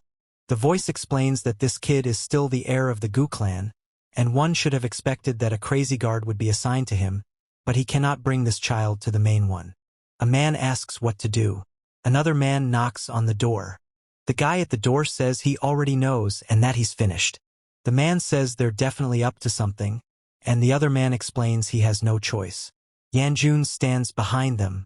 The guy says that Muyun should deal with everyone, and then turns to him calling him a kid. The guy with long hair tells him to put his sword away. Yanjun stands nearby and listens. The man explains that the manager wants to meet with Yangjun. Yanjun says it's bad. He says he can't afford to make a mistake, and the woman confirms it with one word. The guy says they're going, and Yanjun asks the young master to stop. He says it's nothing serious, and the guy explains that he was going to join the beggars faction, but some problems arose and he just doesn't understand. In the background, a man walks along a road between houses in a village, and in the foreground, a girl is also walking along the road towards the viewer.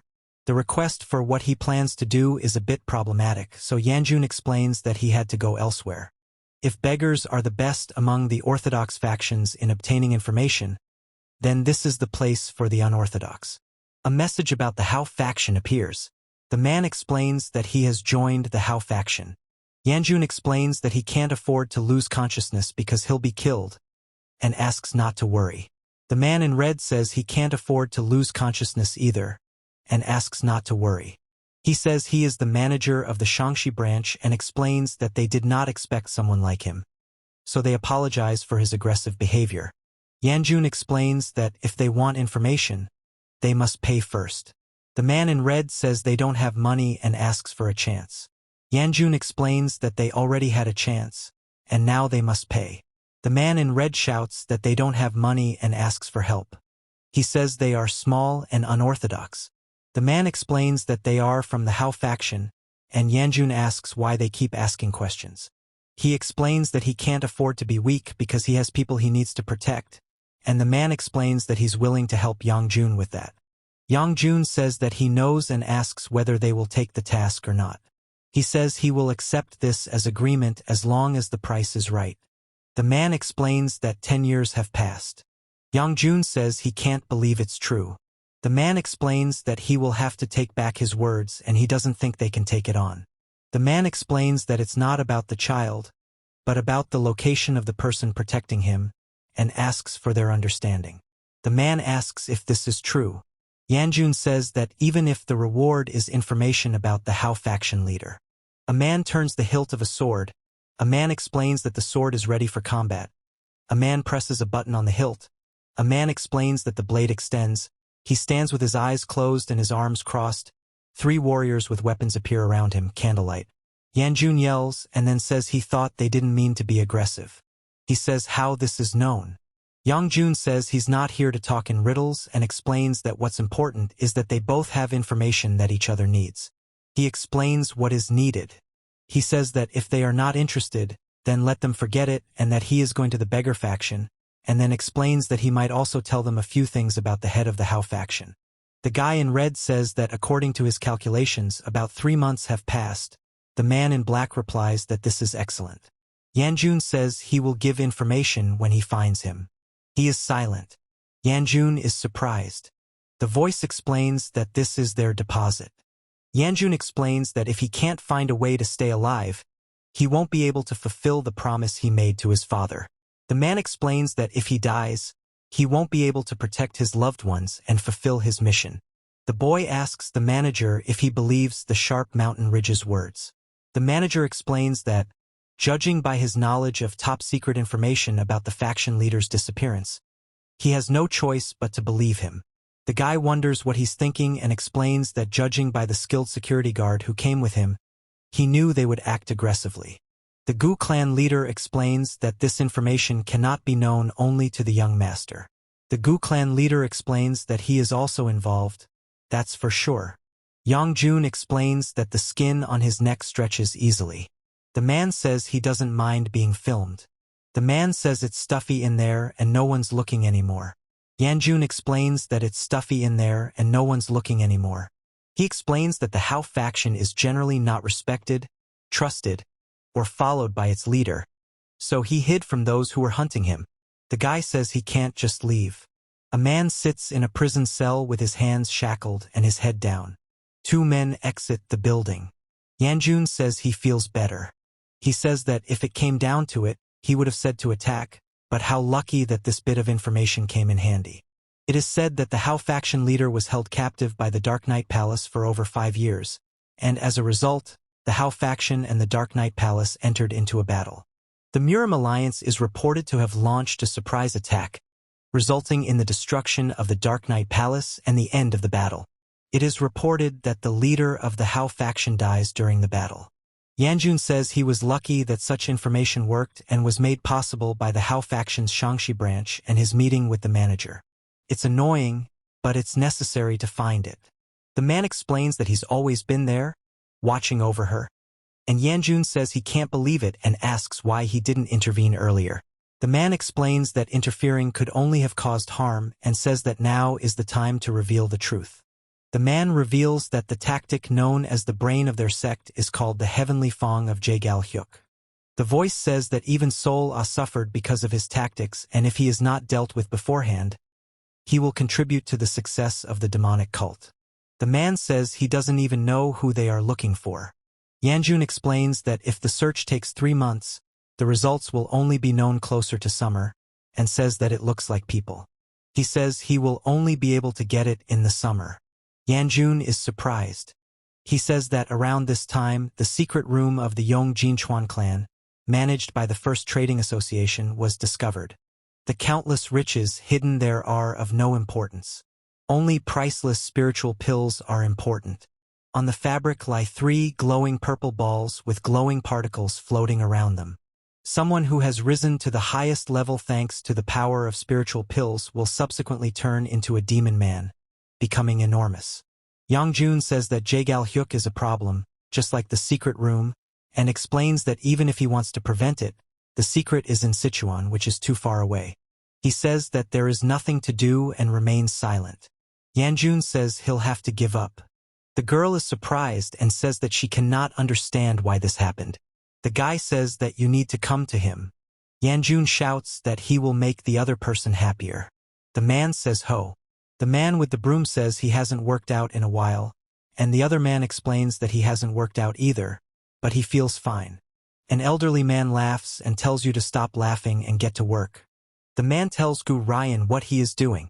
A man asks for help sweeping the floor, explaining that the last broom is broken, and offers to rip out his hair and make a new one, while another man is surprised. The man says that The man explains that the other man came all this way just to see this boy. The man asks if the other person felt the same.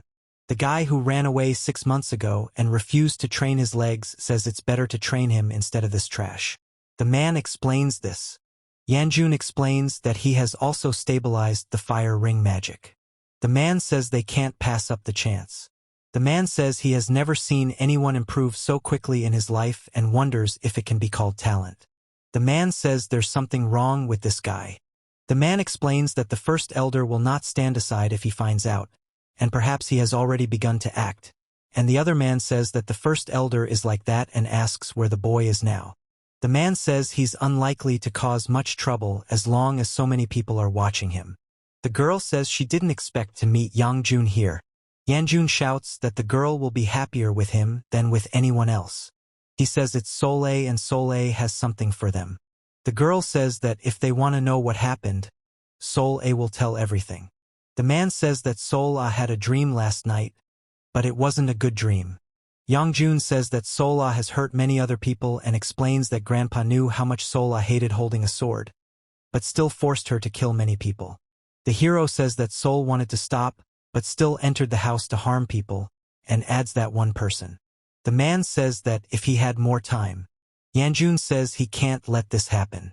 Then there's a thud, and Yanjun stares wide-eyed and in shock at the man who stabbed him in the stomach.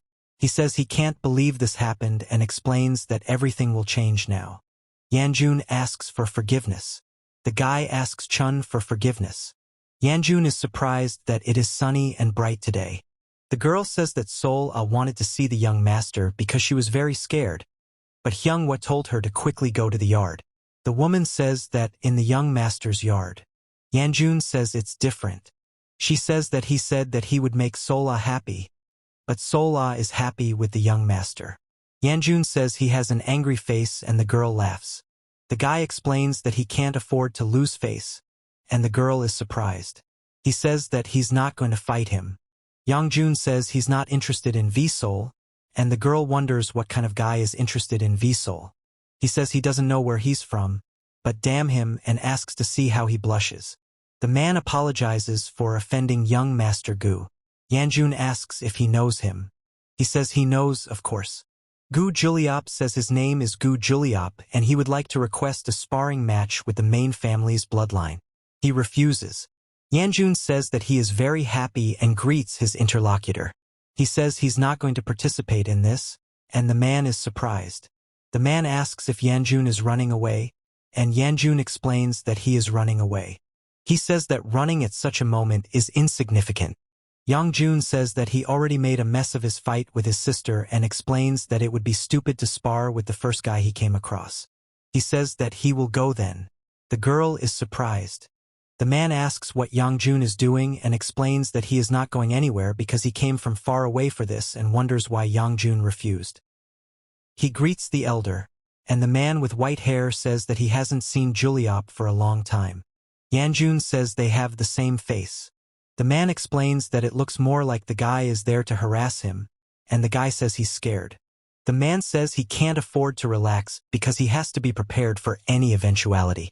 Yanjun is surprised that it was about politics and not an interest in martial arts. The man says that after seeing someone he considered useless, he defeated Gu Yun-seo and disrupted his plans. Yanjun says he should be. He says that he has no intention of fighting his interlocutor, and the man explains that he has come this far in just one match. Yanjun says he's obviously going to lose, so he doesn't see the point. The man says the old man is confident that he will not lose. Yangjun says he doesn't want to fight a losing battle or get involved in politics. The girl explains that he's stronger than his sister. The guy says wait and starts explaining something. The black-haired man says he can't let the girl go any further and explains that she must stay here. The girl asks why he's saying that. Yanjun explains that if she goes any further, she could die. He says that if the girl goes with him and not with the cowardly freak, he can. The girl says hey. Yanjun tells him to take his hand away and follow him, then explains that he will fight together.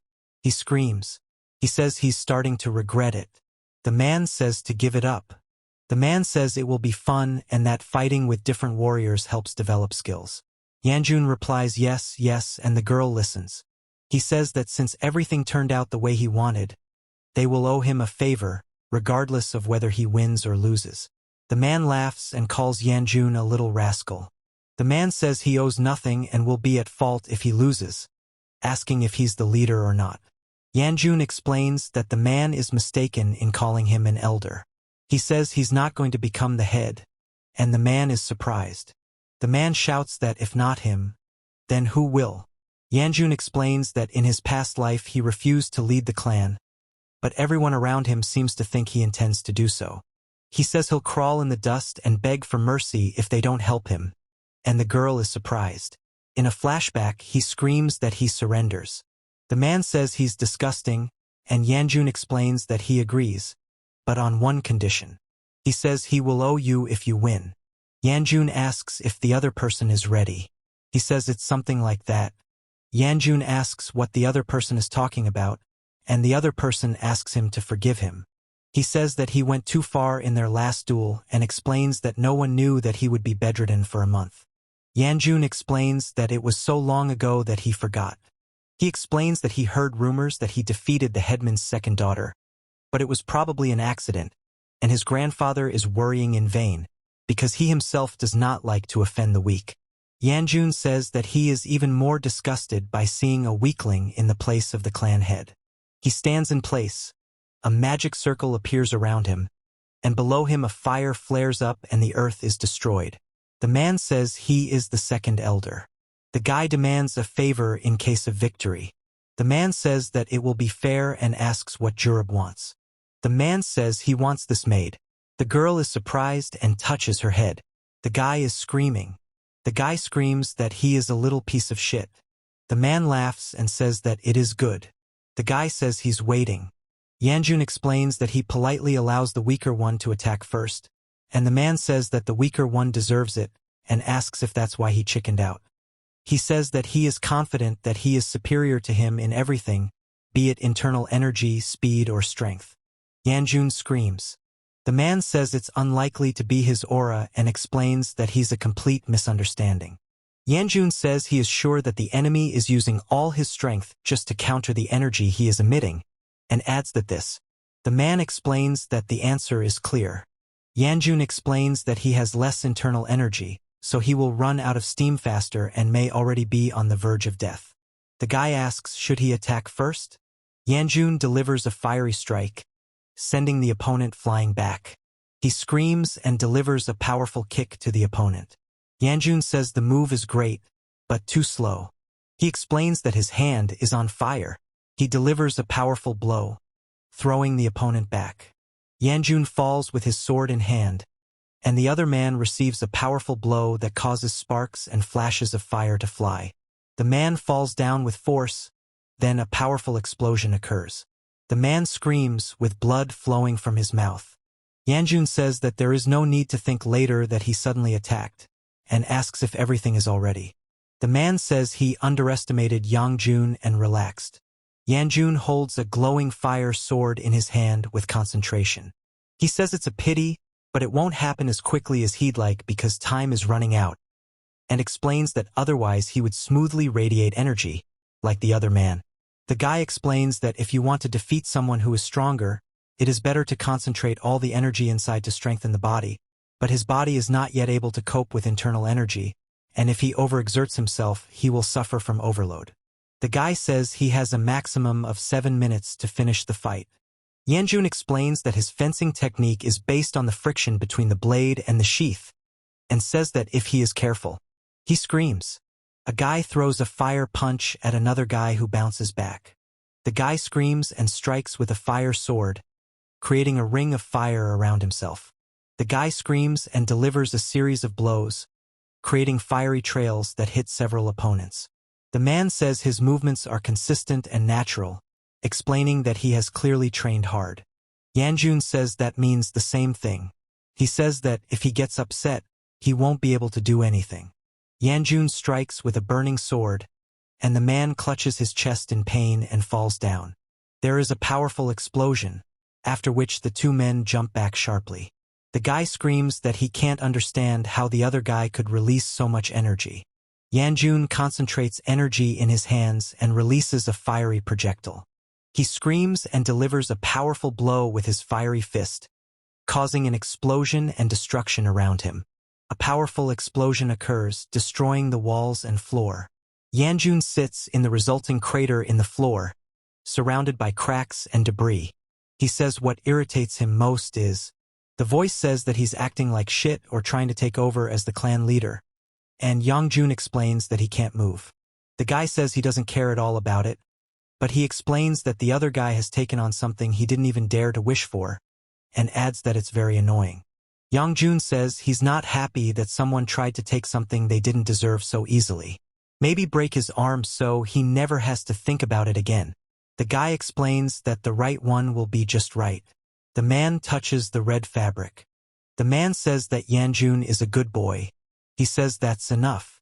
Yanjun says it's cruel.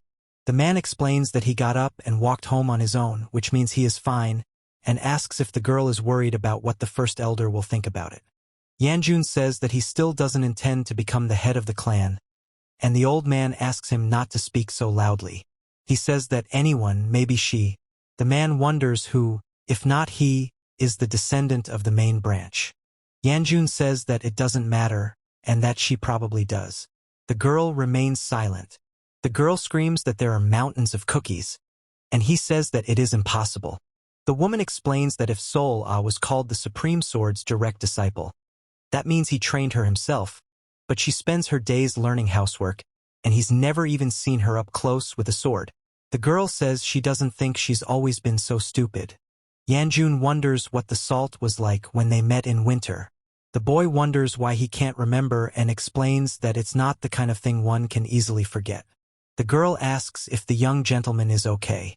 Yanjun explains that he is the young master. He says they are tired and should go and rest. The man explains that he is tired. The man asks where they are going. The guy says that you have to keep your promises. A man asks about food. Yanjun says that this is a serious request and asks what the other person is going to ask for. A man explains, pointing his finger. The man with the white beard explains that he can't afford to lose a student because it would mean the end of the school. Yangjun shouts that he doesn't intend to stay at the school, and the girl is surprised. The man explains that if he can't win, he won't be able to return to his hometown. Yanjun says go ahead and calls him a powerful elder. He says he doesn't understand. Yanjun says he meant Sichuan, not a city market or a picnic, and explains that the only son of the Gu clan can't just wander around. He's sure he must have a serious reason to travel so far. The elder explains that he simply wants to visit. He is surprised, asking a. The woman explains that the Tang clan weapons exhibition is an annual event where the Tang clan invites other families to display weapons made by their artisans. The man says to ask him about it and explains that the elder is actually. The guy says he's not afraid because he's dealt with this many times before, and the girl is surprised. The man says it's understandable. The man says he can't afford to lose. The man explains that this is really not joy, and Yanjun says that if not money, then at least a spiritual pill. The man says that he will send him to Sichuan as soon as possible and orders him to see the elder's power. The guy says something else. The man shouts that he's sending him to Sichuan right now. Yanjun says it's not possible right now. The voice says that this is an urgent order from the elder to immediately send young Master Gu Yanchun to Sichuan. He is surprised. He says that Soleil will stay and help him with the housework. Yanjun is surprised. The guy is surprised. The man and girl want to have fun. A man waves and says hello, while another man remains silent. The man asks if he is talking too, and the old man explains that now he needs to get back to work. The man asks if the other did everything alone, and the other explains that yes. The man is silent. The man says that there are just the two of them here and he is already bored, and also asks to listen to his worries. The man says that a few days ago the clan leader asked him about the immortal healer and explains that it seems he did it because someone asked him to. The man asks why the immortal healer. The man says that if you don't want to answer, he will change the subject. The voice is surprised that she doesn't look human and asks who this child is. The man says Gu Ryan is crossing the line. A man stands with his back to the ground, surrounded by 4 glowing swords, and smoke rises around him. The man says that his presence is like the presence of another. The man says that when he first met her at the Dragon Alliance Congress, the woman says she didn't feel anything. The man explains that if they think that an immortal physician can descend and cure her with divine powers, then it is better to abandon hope, and that it is well known that this is not a disease. The man says that's enough, Gu Ryan. The man explains that he cannot afford to lose.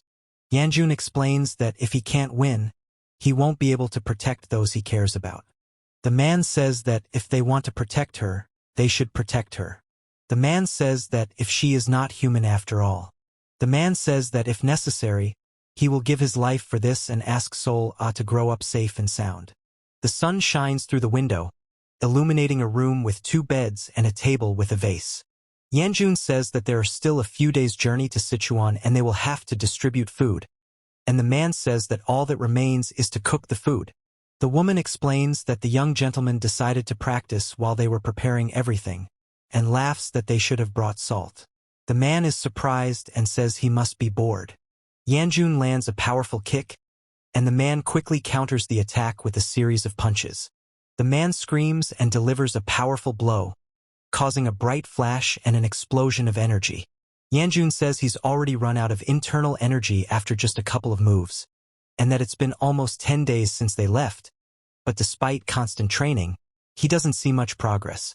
He explains that the main problem he faced during his fight with Gu Julep was the amount of internal energy, which is the basis of all martial arts.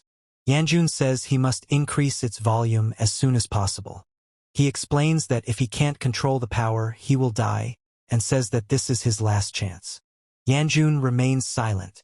He explains that the art of demonic absorption is a method of absorbing the internal energy from a demonic stone, like a spiritual pill. It is explained that for some reason the Gu clan's fire will art purified demonic energy, but in doing so, demonic energy would enter the body, destroying the user. Yanjun explains that, given that he couldn't feel it, he felt like he could increase his internal energy without much consequence. The guy explains that this is still a heavenly demon martial art and it is better not to use it, and also explains that he barely managed to escape and he cannot get back on this damned demonic path. Yanjun screams and then looks surprised. He is surprised that it is here and asks what it is and then screams. Yanjun says what's going on. The man explains what is in the cart. Yanjun says that in the carriage. The girl screams at the young master. The girl laughs and says that she has arrived. The guy says he wants to go too, and the other guy explains that he's still not doing a good job with housework. The girl wonders why the man let her go last time. The man asks for help to get through this if the girl understands everything. The woman says he said he would be back in at least a month. The woman explains that the farm is really not hers, and the young master cannot stand useless people, so she has no choice. The girl is surprised. Yanjun says that someone. The girl explains that they have already eaten today, and the girl says that they cannot eat anymore. Yanjun gets hit on the head by a hand with long claws. The girl screams as she falls forward, trying to grab the edge. The girl says that we need to follow her. The girl says she needs salt. The girl says she wants to sleep.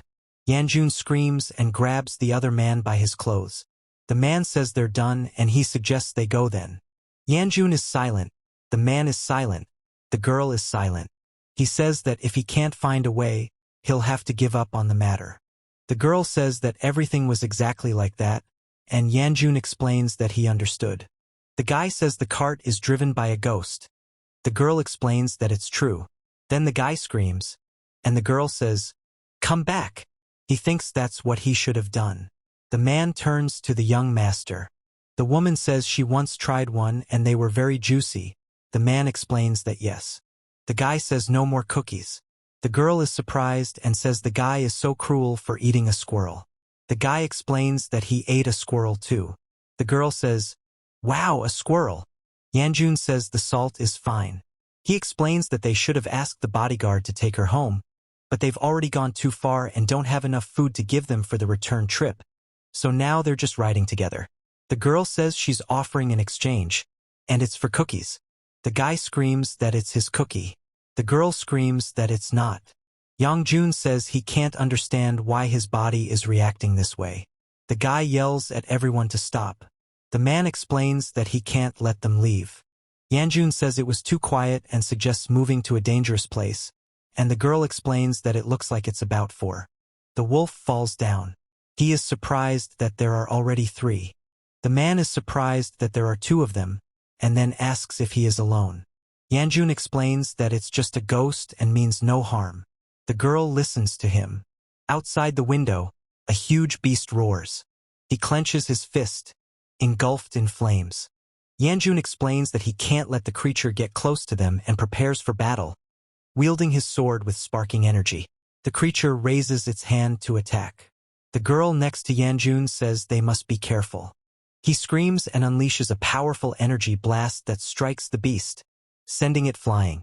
The man with the sword explains that the beast has been defeated, while in the background, a girl and a boy watch the action. The guy explains that he couldn't handle them properly because he was alone, and says it wasn't him. The man asks who Yanjun is talking to, and the girl explains not to ask. The girl screams that she is calling Miss. He remains silent. Yanjun is surprised. He is surprised and shouts, "What the hell?" A girl stands in a pool of blood among fallen bodies and weapons. The woman says there is no one here. The girl asks if she can go with them. The girl says what she is doing here. 2 crows are sitting on a man's body.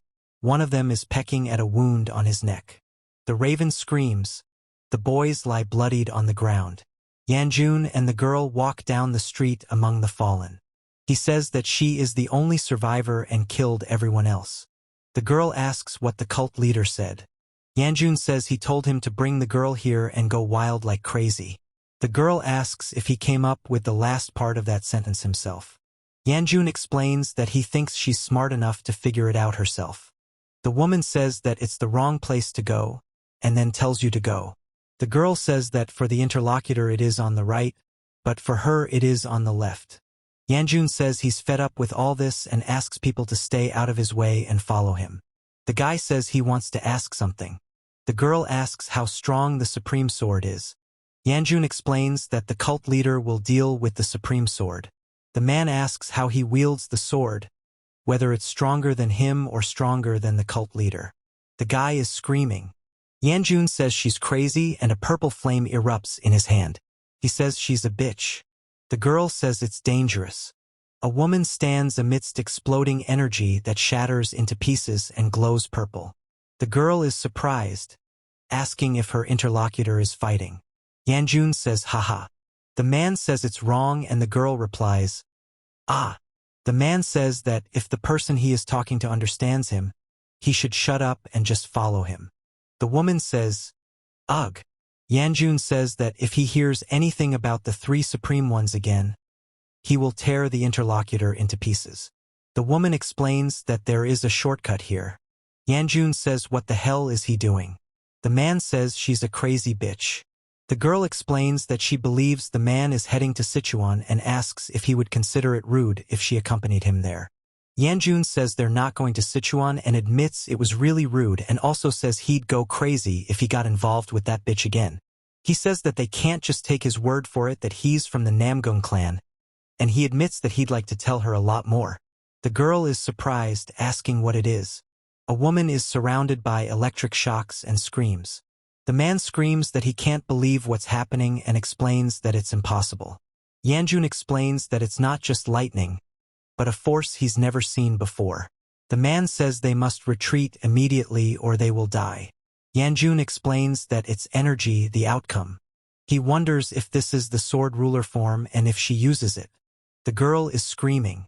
A powerful explosion occurs with a bright blue flash and electrical discharges against the backdrop of a night mountain landscape.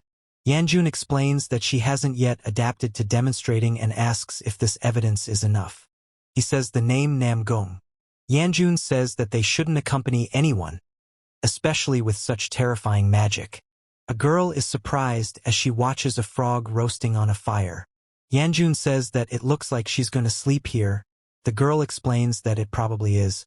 The guy says he's glad she kept quiet when he turned her down, but he didn't think she'd follow them, and explains why she pursues them even when he said they weren't going to Sichuan. The girl sits by the fire roasting a frog on a stick, and the two. Yanjun says he doesn't want to talk to her. Then he expresses surprise. The man is silent by the fire. A girl explains that it's absolutely necessary to skin the frog, and another girl says it's understandable. The girl screams. The man stabs her with a knife. Yangjun says he told her not to approach her. The girl explains that she wanted to eat the frog, and Seol decided to help. The man asks what she's doing. The girl says she's tired, and he responds with a sigh. Yangjun says he is a member of the Namgung clan, but he doesn't understand why the girl is so eager to accompany them and why the daughter of such a prestigious clan would travel so far alone. The girl says they left together, but she got lost. The man explains that he knew it. The guy says he's following her. The girl explains that she assumed he was heading there. The man explains that they were indeed not heading to Sichuan. The girl is surprised. The girl explains that she is tired. The man says that he is tired too. The guy explains that he can't cook, and the girl is surprised. The girl is surprised that they are not going to Sichuan, and Yanjun explains that he should have sent her back. He says they can't stop them from moving in the same direction, but he can't help either. The man remains silent. The girl says she is Namgung Bai Ah. The man explains that he knows. Yanjun says that since she introduced herself, couldn't they do it too? Gu Juliop reveals that he is from the Gu clan, and the woman apologizes to Juliop. Yanjun says it's a squirrel, and the other man explains that yes. The girl asks if she's ever tried squirrel, and he explains that she hasn't. Yanjun says to climb on, and the man on the horse says that he says that he can come in, and the girl replies that then she doesn't want to. Yanjun explains that if they kept going at their current pace, they would have gotten there in a day. The man asks how much longer they have left and inquires how long the journey will take at their current pace. Yanjun says he thinks it will take 3 days. He says he doesn't understand why the young master is so afraid of her and explains why he won't take her with him. The guy shouts that he has a choice. Yanjun says they'll discuss all the options in the neighboring village. The man remains silent. He says he has 1 day left. The man explains that it's good that he won't have to spend the night in the forest. The girl suggests sleeping together, and another girl asks if that's really possible. Yanjun says that Solar said her legs hurt and that he would go look for a place to spend the night. The man says he didn't consent to this and explains that he doesn't understand why the girl climbed on her back, ordering her to get off. He asks if Sola will come down, and Sola says that they have already arrived and suggests that they get down. The girl explains that people in blue clothes like theirs are coming here. The boy shouts that he is calling his sister. The man shouts that they've been looking for Yanjun for a long time and asks where she's been. Yanjun explains that she got lost. The girl explains that it would be awkward, and therefore they should have tied themselves with a rope, as she suggested. The guy explains that he was terribly worried about the other guy and asks if it's better when he disappears like that after just a day. The guy in red tells them to get down right now. The girl on Yanjun's back explains that she's Solar, and Yanjun is her master. The man with white hair asks who else is that. He speculates that if this is her younger brother, then he is the future lightning sword, one of the 5 great swordsmen of Murim. Jongjun of the Namjoon clan explains that his name is Jongjun and apologizes for not introducing himself, calling himself the current dragon M. Guya reveals that he is Gu Juriob from the Gu clan and that meeting Yanjun is a great honor for him. The guy says honor is too kind. The man says they ended up with his sister. The girl says that he said that he was not going to Shichong and even made her walk, and Yanjun explains that they accidentally met on the way to Shichong, and she joined them. The boy says his sister has been a nuisance and suggests they spend the night together, as there are enough beds for everyone. The man explains that they were simply doing the right thing.